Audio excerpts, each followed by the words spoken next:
Hi everyone, I'm Christine Dahl from Fashion Angel Warrior. Welcome to your weekly Facebook Live and Instagram Live. We are going to be doing a live Q&A tonight. I am super excited. We've got some amazing questions that have already come in.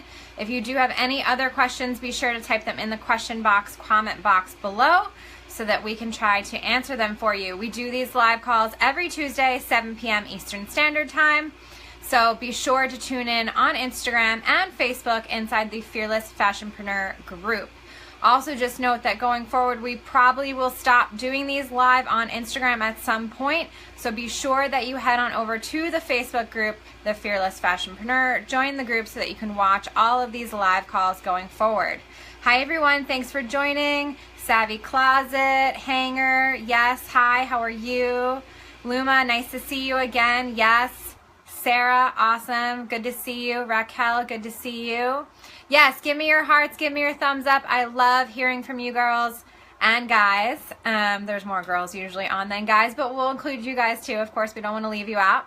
Hey Joy, how are you? Nice to see you on. Yes, definitely give me your hearts and thumbs up as we go along. It's like oxygen to me, so I need it. So please, please, I need to hear from you. It sucks to have a one-way conversation. It's way more fun to have a two-way conversation. So yes, give me those thumbs up. Love you guys.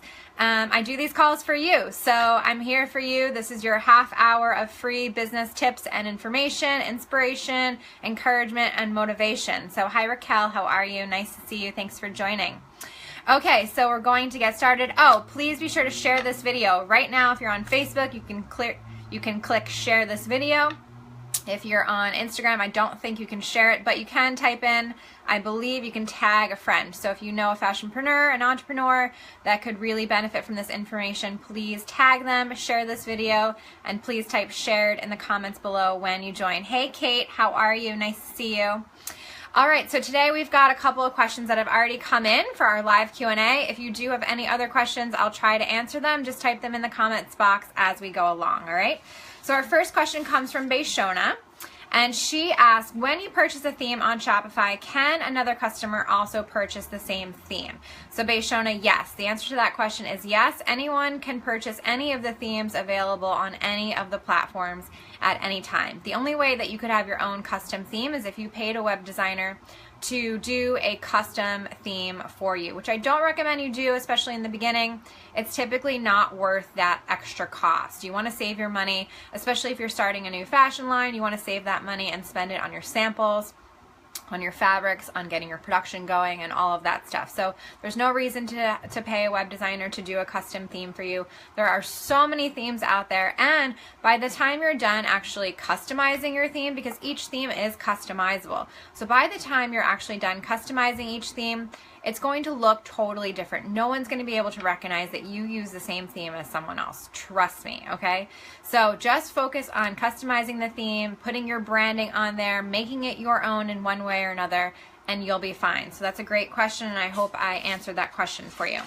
So our second question comes from Tariq, and he wants to know, when's the right time to market my design? So the timing on when you actually go to market depends on a couple of different things. So number one, it depends on your product category. Are you doing men's? Are you doing women's? Are you doing kids? Are you doing accessories? All of those different markets have different market weeks and different timing. And then going one step further than that, are you doing swimwear? Are you doing lingerie? Are you doing outerwear? You're going to have a totally different market week depending on if you're doing swimwear than if you're doing outerwear. And those are kind of polar opposites right there. So it definitely will depend on your market category. So it really is important that you understand the buying calendar and the shipping windows and all of the market dates. Now, I do sell the buying calendar. You can purchase it if you want to email me, info@fashionangelwarrior.com. I have that template available for $15. It's super cheap. So just email me and I can send that over to you. It also depends on if you're ready to go to market. I always work with a lot of designers that think they're ready to go to market, and then when we start going down the list of things, they don't have everything quite ready. They don't have their buyer's pack ready. They don't have their line sheet. They don't have their labels and hang tags already ready to go. They haven't secured a manufacturer for who's actually going to do their production. They haven't set up their list of store buyers that they need to contact. Oh, hold on one second. Okay, you can probably hear me a little bit better now that I turned my AC off. Okay, so they haven't properly prepared for market. So it's really, really super important that you actually are totally 100% prepared for market before you actually go to market. And we have an online course called Market Ready Mastery. It's a 60-minute class that literally teaches you everything you would need to know on how to go to market, when to go to market. It includes the buying calendar, the design calendar. It includes templates, cheat sheets, worksheets. I think there's over 24 templates and cheat sheets available inside the course.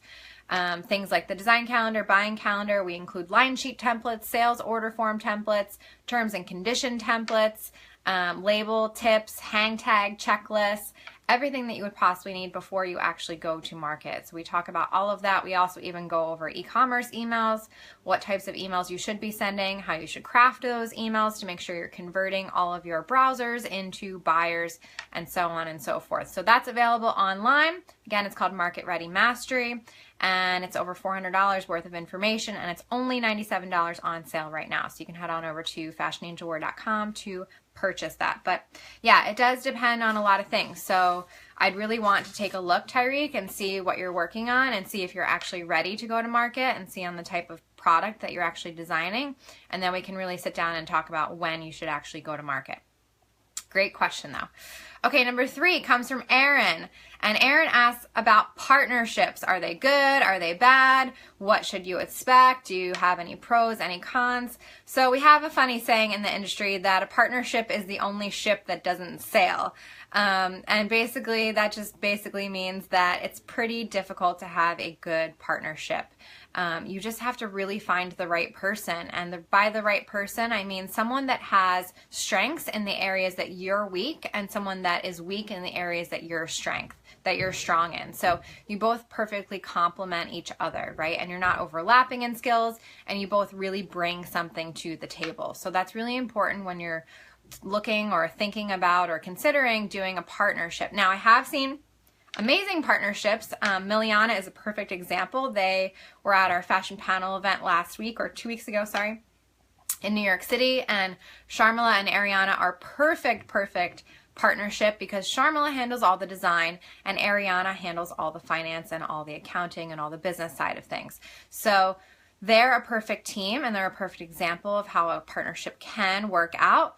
But it doesn't always work out. So I always say, you know, it's best to not be in a partnership with any family or friends. It is often that partnerships don't work out, and so you don't want to ruin that relationship. You don't want to ruin a friendship over business or family over business. It's just really important to have those relationships. So if at all possible, try to avoid going into business with family or friends. That would be my first tip. Number 2, I would definitely make sure you have a really good contract and a really good agreement in place that specifically states what each of your responsibilities are and what's expected of you. You don't want any misconceptions. You don't want anyone to assume anything, make any assumptions about something or someone. And so it's really important. Hire a lawyer. Please hire a lawyer to get this done, and make sure you have everything in writing. I don't care if you've been best friends for 20 years. Get it in writing before you do anything, you know, and also talk about the hard things, like what happens if one of you gets ill and has to take time off to, you know, become better, or what happens if a family member passes away, or, you know, how much money are you both going to be putting into the business? So those are really, really tough, difficult questions to ask, but they need to be discussed and they need to be talked about so that you're both on the same page and there's no surprises later down the line. So definitely be sure to ask those questions and be sure that you get everything in writing before you do decide on a partnership. So it can be difficult. Do I recommend it? I recommend it if you can find the right person. Hi, Nitika. How are you? Nice to see you on. So I hope that helps answer your question, Aaron. Again, if you guys have any questions, please type them in the question box below, in the comment box below. Give me your thumbs up, give me your hearts. I want to make sure I am giving you good information here. We've got one more question, and then I'll open it up to any other questions that you all have. So please type your questions in now so I can definitely be sure to answer them. So our last question comes from Aisha, and Aisha asks, as a new designer working on my collection, what are your recommendations on staying organized? Should I devote a specific amount of time, i.e. 10 hours, to market research on each task leading up to getting my samples made? So Aisha, this is a great question, and we actually go over this in depth inside our group coaching program, the Fashion Startup Intensive, which is actually starting up right now this September. Enrollment only happens twice a year, and there are 3 spots still available. So if anyone's interested, you can hop on over to our website to check that out. But it really depends. It depends on the business. It depends on your deadline. Do you have a deadline? Do you have a specific time when you want to launch? Are you trying to do something that's super innovative and hasn't been done before? You know, are you developing your own fabric from scratch? You know, are you going to be the next Spanx who has this crazy fabric that sucks your fat into your body, right? So something that's proprietary, that's never been done before, right? So if you're developing any kind of your own fabric, if you're doing any kind of wearable tech type of garment where it's like got smart technology inside of it, or it does some kind of weird functionality, you know, all of these things are definitely going to take more research and more time in order to perfect than if you were doing, let's just say, a women's contemporary ready-to-wear line, right? So it really depends on your business and what type of thing you're actually doing. Also depends on how much money you have. You know, at the end of the day, you can pretty much pay people to do anything. And so I always say money can buy you time. So if you don't have a lot of time, but you have a lot of money, you can use that money to pay for other people to spend the time that you don't have, right? And that can help you kind of get things done a lot faster. And then, of course, it also depends on how much time you have. You know, the more time that you have to devote to your business, the more time you can spend on each of the tasks. You know, in general, I usually teach a 9-step process to starting a fashion line. And anybody that watched our free webinar last week, the 9 crucial steps to launching a business, you know what those 9 steps are. But so those 9 steps, typically for new upcoming designers, you know, I recommend that you spend the first 18 months really getting your first 6-piece to 8-piece mini collection ready to sell and ready to go to market. Hi, Cleo. How are you? Nice to see you on.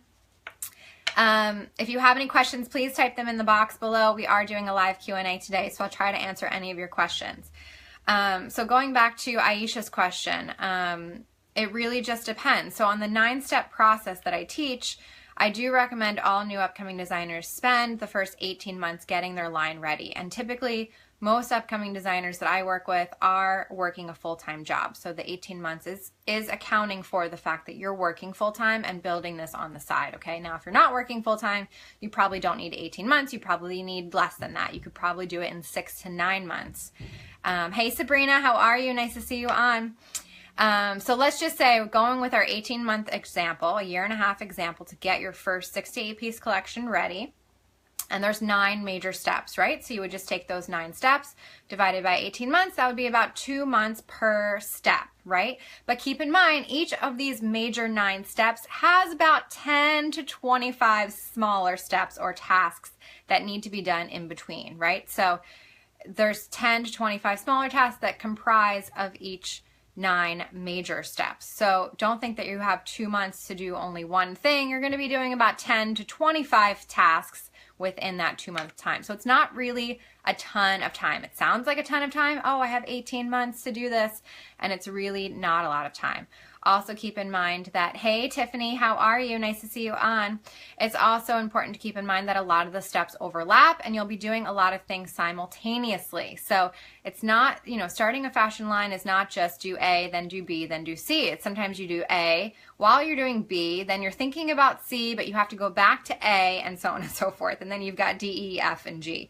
So it really is very much a multitasking type of business to start. And it's really important that you do kind of do certain things in order so that you don't waste time, you don't waste money, you don't make any mistakes, anything like that. Oh, by the way, we're doing another free webinar next Wednesday. You can sign up online, or you can't sign up online. You don't have the link.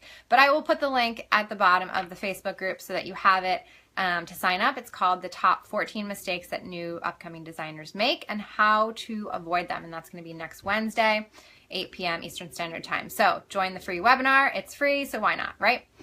Okay, so I hope that helps to answer your question, Aisha. The only other thing I was going to say as far as being organized is that yes, it is very important to stay organized, especially in fashion. And so you want to make sure you have like an organization system going, however you like to keep track of things. You know, I'm a big Google Drive fan because you can share it very easily between partners or between people that you're working with, or even me, if you're working with me as a coach. I recommend setting up a Google Drive account so that you can share everything very easily with me. Pinterest is also great for sharing mood boards and things like that, ideas.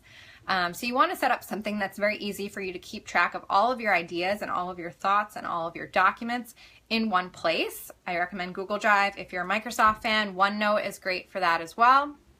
Also, Evernote is great if you like to use Evernote as an app. Even just the notes section on your iPhone or your Mac computer, they sync automatically, which is great if you use iCloud. And so I love using the notes section because I keep everything in there, literally everything. It's pretty bad. But if you organize it and keep it grouped by certain categories and folders and all of that great stuff, it will help you. And then of course, keeping a really good calendar and setting deadlines. So every small task within that, 9-step process that I teach. Hi, Aisha. I just answered your question, so you'll have to watch the replay to get the answer, but thanks for joining. So everything that you do, you'll want to make sure to put a deadline on it, right? So keep a calendar. I'm literally like old school. I'll show you my old school planner. I literally am a pen and paper type of girl, so I literally keep track of everything like inside of a planner, and I mark off everything, and I put due dates and deadlines and all of this stuff. So I'm pretty old school. I do also keep stuff in my calendar on my phone as well. I'm trying to go digital. I'm not quite there all the way, but it doesn't matter whether you're digital or you're old school and you like to write stuff down, as long as it works for you. Like, figure out how you work best and set those deadlines so that you can make sure you're keeping track and staying on top of things. And that's also what's really great about the Fashion Startup Intensive program, is that because it's a 4-month group coaching program, and because you're given a separate module every other week for 16 weeks, and homework assignments in between, it really keeps you on track. And so everyone really loves the Fashion Startup Intensive for that reason. Raquel's old school too. I love it. I'm not the only old school person out there. Anybody else like to write things with pen and paper? Give me a shout out. I'd love to hear from you. So yes, I'm very old school. But yeah, so the Fashion Startup Intensive is great for that as well. So if you are interested, head on over to our website, online courses, Fashion Startup Intensive, and you can definitely join that program. It is only available for the next couple of weeks. We're going to be starting up in September, and then it is taken off the website and not available to join again until next year. So make sure. Oh yeah, Joy's old school. I knew it, Joy. I love you. Aisha's a pen and paper girl too. I love it. I don't know. I think creative people, does anyone agree with me on this? I think creative people are always more apt to use pen and paper. I think it literally has something to do with the way that our brains work, and the idea of writing or doing things with your hand, like in a mechanical kind of fashion, actually makes you remember more. Am I the only one that thinks this way? Give me a shout out. Let me know what your thoughts are. So that's it. So that was our last question. We've got a couple more minutes. Sarah says, yes, very true. Joy says true, visual importance, right? I need to have things in front of me. Like I'm so crazy. Do you guys see all these notes behind me, like on the wall? Like, this is literally how I keep track of stuff, okay? I literally have to post it on the wall behind me at all times.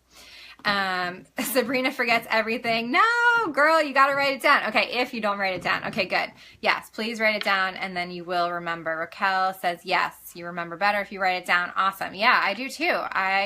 When I'm typing things in my phone, it just doesn't work. It's not the same. I don't remember it. That's how your desk looks, Aisha. Oh my gosh, we have so much in common, girl. We need to talk. It is a creative thing. Yes, awesome. I love you guys. I love all of your comments right now. So we've got a few more minutes. I'm opening up the call to you guys. So any other questions? Post-it note queen. Oh my gosh, my husband makes fun of me because I have way too many post-it notes. I should probably have stock and Post-it because of that reason alone. Okay. Joy says, whoops, hold on. Penmanship is still important. Yes. Whoops, hold on. I'm having issues here. Yes, I agree with you, Joy. Penmanship is still important, and a lot of people scribble really badly, like doctors. So that's not good. Okay, so any other questions? I know we've got a couple of you on, so I want to hear from you. It is your time. This is your call, your time. You're free. Ask away. You can pick my brain time, so I'm leaving it up to you. I will wait a couple more minutes. Don't forget to share this video with all of your fabulous fashionpreneurs or even just entrepreneurs. They don't even have to be wanting to do a fashion business. A lot of this information can literally be applied to any business that you're starting. And plus, it's really great to have an awesome community. That's why I've created the the Fearless Fashionpreneur group on Facebook, because I wanted to make sure to have a great community and just really put something together for all of you to help each other, motivate each other, collab with each other. You know, there's so much competition going on, and I just think that it's not necessary. You know, there is more than enough in the world. There is so much abundance in the world. God has provided so much for everyone. There's more than enough for everyone to have their piece of the pie. Okay, so Sabrina's still struggling with time management.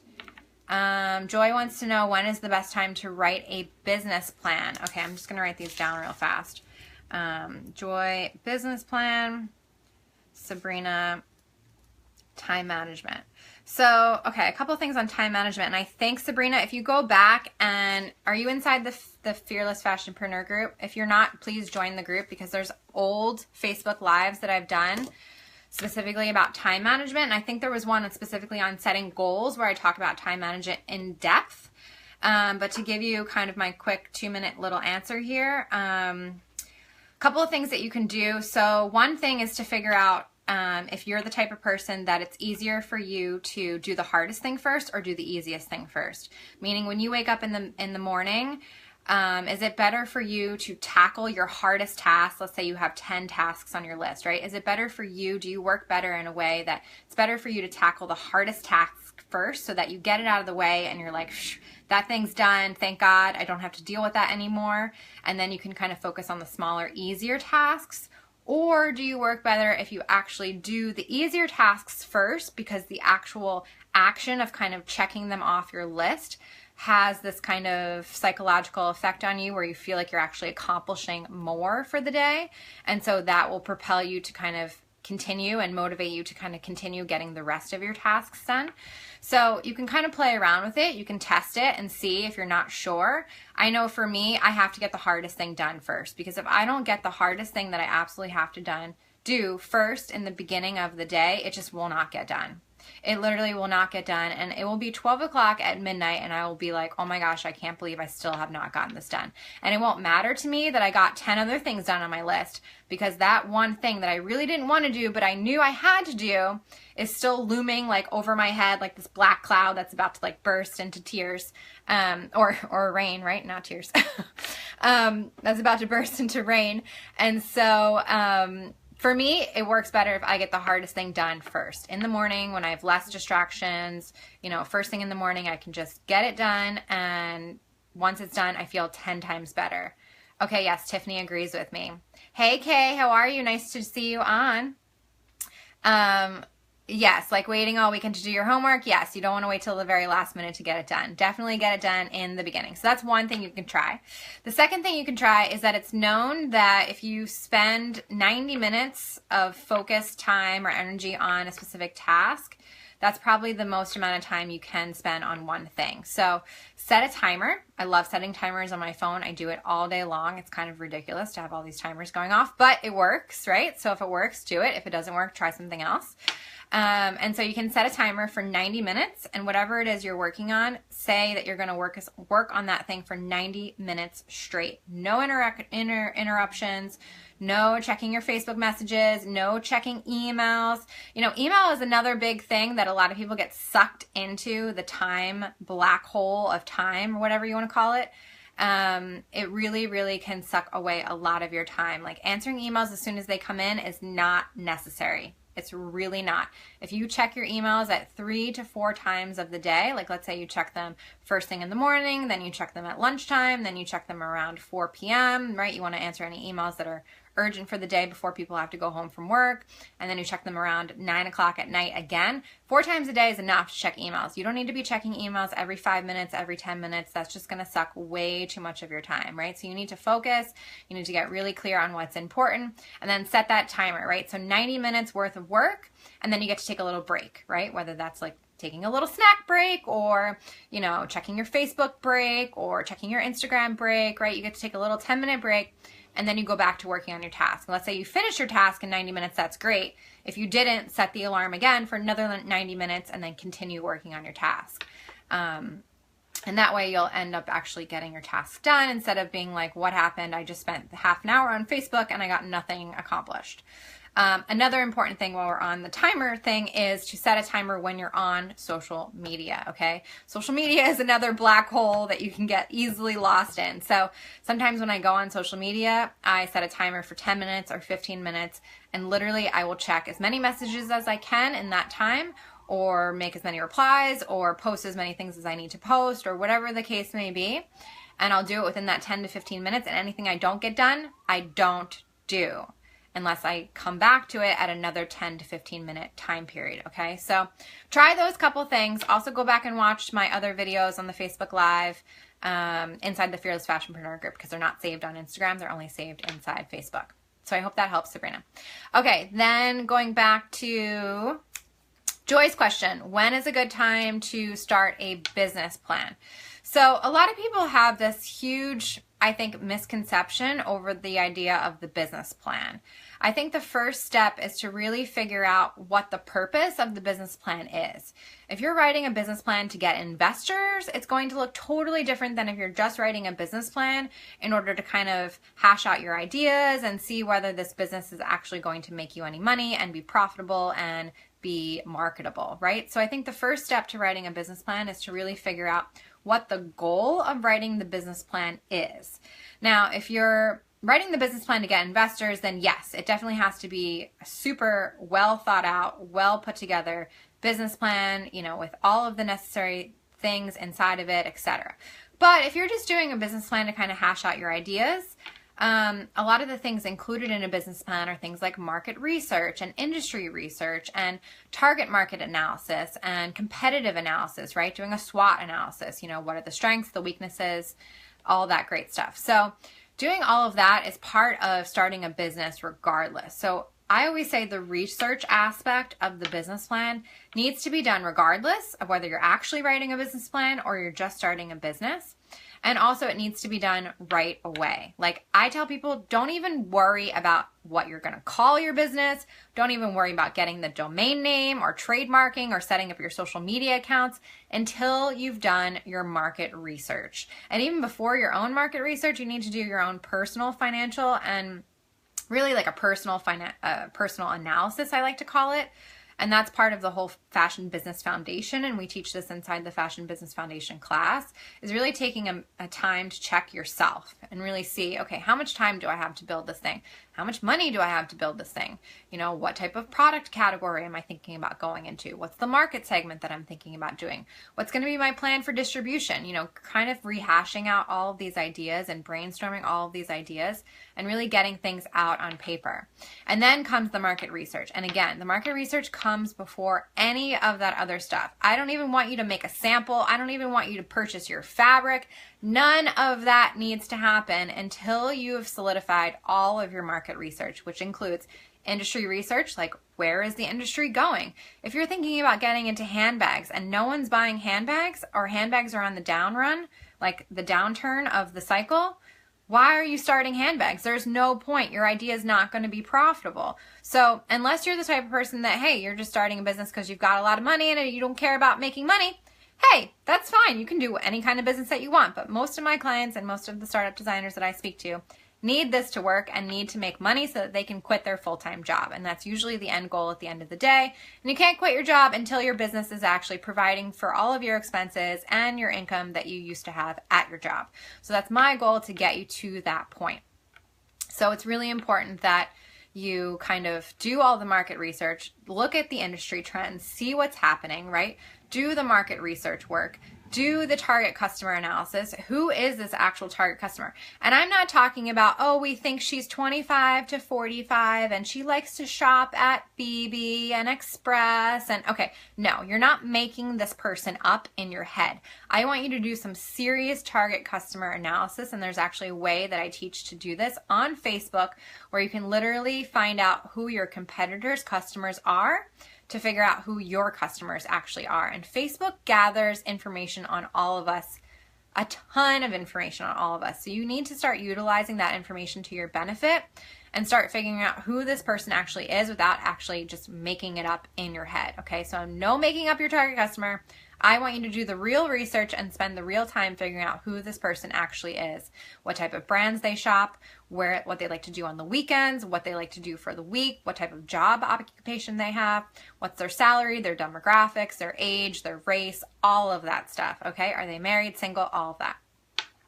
So doing the target customer analysis is really important, and then doing the competitor analysis is really important because you need to figure out what's going to make your line different from everyone else's line. If you're going to start a line that's already out there at the same price point, at the same fabrics and the same this, the same that, what's going to make someone want to buy your stuff? It has to be unique. It has to solve a problem. It has to be different enough. There are so many fashion lines out there. It is just super, super crazy to start a fashion line and not have it be unique in some way, shape, or form. So you have to figure out early on what is going to make your business stand out from the rest. And so after you've done all of that, then I would get into doing a full-blown business plan. If you've already set up all of that stuff, you've done the market research, target customer, competitive analysis, all of that stuff, then I would get into, okay, now you can start doing a full-blown business plan. But keep in mind also, if you're doing a business plan in order to get investors and you're doing a fashion business, investors aren't going to invest until you have sales. So you technically don't even need that business plan until after you've already been selling, you've already had some success, and you've already started making a profit, which could take 2, 3, 4, 5 years. Who knows how long it's going to take you to actually start making a profit. So that's going to be really important. Okay, guys, we went a minute over, so I am out of time. There are a couple more questions, so I'm going to just make a note of them for next time. Aisha wants to know, do you have any recommendations, sites, books to help out with market research? Yes, I actually teach how to do market research inside the Market Research Made Easy course online. You can go to the website to check it out. I give you a ton of information inside there. I will give you one of my little secret tips. The public library has a ton of databases that are available for free that you can take advantage of. Some of them you have to actually take advantage of at the library, but there are a million of them, and so I go over specifically which ones you should focus on inside the Market Ready Made Easy course online, and I'll put a link to that in the comments section. Also, someone else asked, is it good, Kaliko Fashion Punk, is it good to invest in a business plan that is already established through, for example, a company that sells business plans? Oh, you mean like a template? I don't know, Kaliko. Can you tell me if that's what you mean? Do you mean like a template for business plans? I'm assuming that's what you mean. I wouldn't invest in doing any kind of a template. There's so many templates you can get online. And actually, if you're not thinking of approaching investors, the one-page business plan is the best way to go. And I'll try to find a link and include a link on Facebook. So make sure you head on over to the Fearless Fashionpreneur Facebook group, and I will put the link right inside of there, okay? So that's all the time we have. Joy, you're welcome. I hope that answered your question. I hope I answered all of your questions. Again, if you do have any other questions, just type them at any time on Facebook or Instagram using the hashtag AskASK. FAW, Fashion Angel Warrior. So if you do ask Fashion Angel Warrior, FAW, I will try to answer them on the next Q&A call. So that's it for tonight. We will be back next week, Tuesday, same time, same place, 7 p.m. Eastern Standard Time on Facebook inside the Fearless Fashionpreneur group and on Instagram. Keep in mind that this broadcast will be deleted at the end of the call for Instagram. So if you want to watch the replay or if you didn't get a chance to listen to the beginning, head on over to the Facebook group, The Fearless Fashionpreneur, and you can watch the video in there. So I'll leave you with my favorite quote. Don't just do your best, do whatever it takes. All right. A warrior is somebody who does whatever it takes, no matter what the circumstances are, no matter what's going on in your life, no matter what things seem to look like in your life. have faith and know that God is always working behind the scenes. So do whatever it takes and your dreams will come true. All right, guys, I hope you enjoyed tonight, and I'll be back next week with the Facebook Live. Have a great night. Talk to you later.